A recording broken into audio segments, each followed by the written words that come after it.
Imagine waking up to a world where there are no laws, no traffic rules, government regulation, and justice system. Anyone can do anything, right?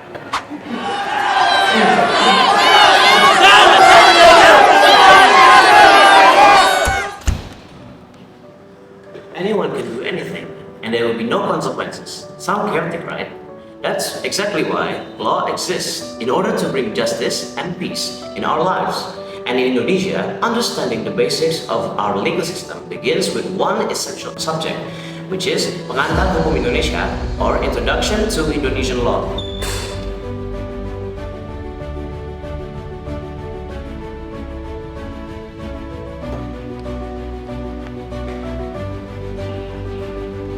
So today, we are here to discuss these three key points.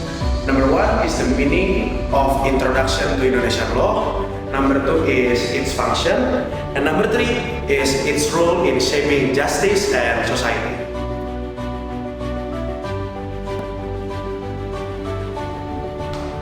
Before we can talk about what the law does, let's talk about what exactly is the law. This might seem like a simple question, but actually, philosophers and scholars have debated this for centuries. There isn't just one single definition of law. In general, law can be defined as a system of rules created and enforced by social or governmental institutions to regulate human behavior. But let's break down a bit. Look at me.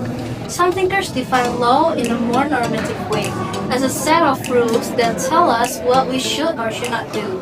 For example, Hans Kelsen, an Australian legal philosopher, defined law as a system of norms that guides human conduct. According to Kelsen, law doesn't describe what people actually do, it prescribes what people ought to do. Meanwhile, others, like sociological theorists, see law as a social phenomenon, something that grows out of human interaction. Eugene Ehrlich, for instance, argued that the center of gravity of legal development lies not in legislation, but in society itself. That means law isn't just what written in books, it's also the customs, traditions, and values that people live by.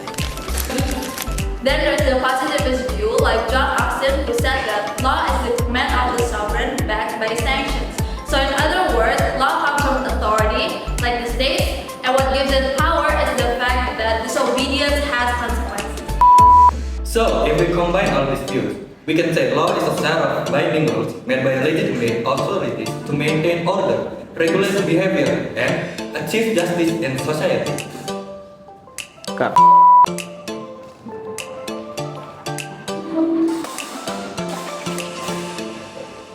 Now that we've talked about what law is, let's talk about what law does. The functions of law can be seen from several perspectives: social, political, and moral. The first and most basic function is to maintain order. Without law, society would fall into chaos. Law sets boundaries. It tells us what is acceptable and what is not. For example, laws against theft, assault, and murder protect people and property, ensuring safety and stability. What are you guys doing?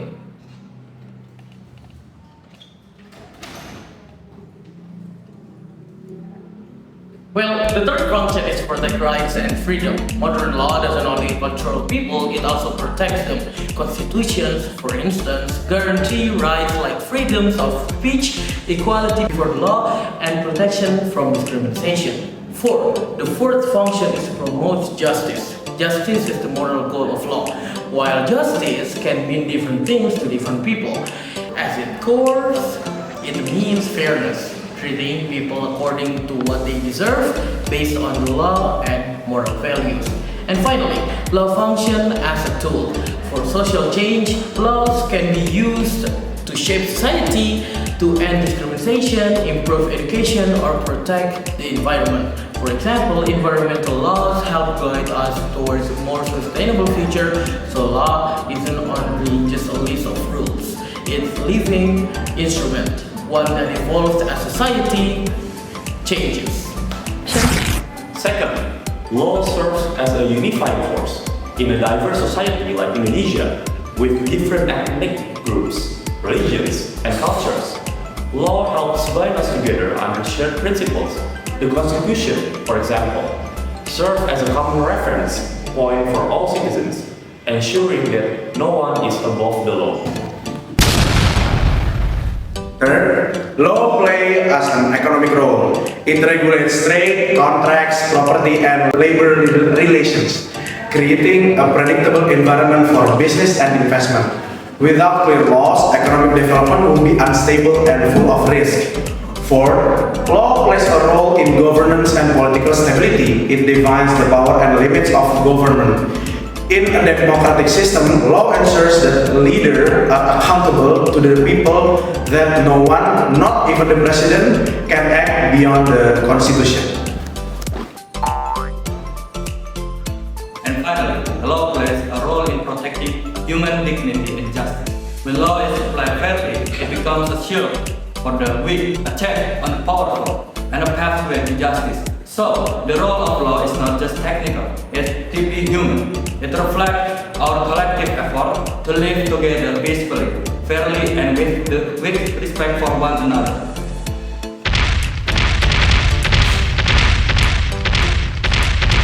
So, to wrap things up, the introduction to law is more than just a course or a concept. It's a gateway to understanding how society functions. We learn that the meaning of law lies in its nature as a system of rules and norms that guide human conduct.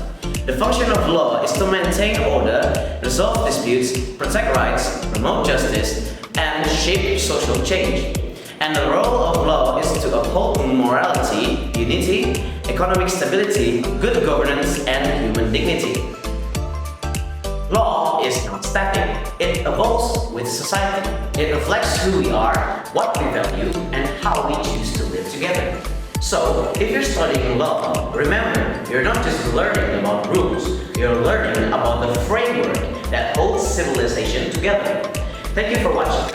If you found this helpful, don't forget to like, share, and subscribe for more educational content like this. See you next time, and always stay curious and stay just. Kami dari kelompok 2, Assalamualaikum.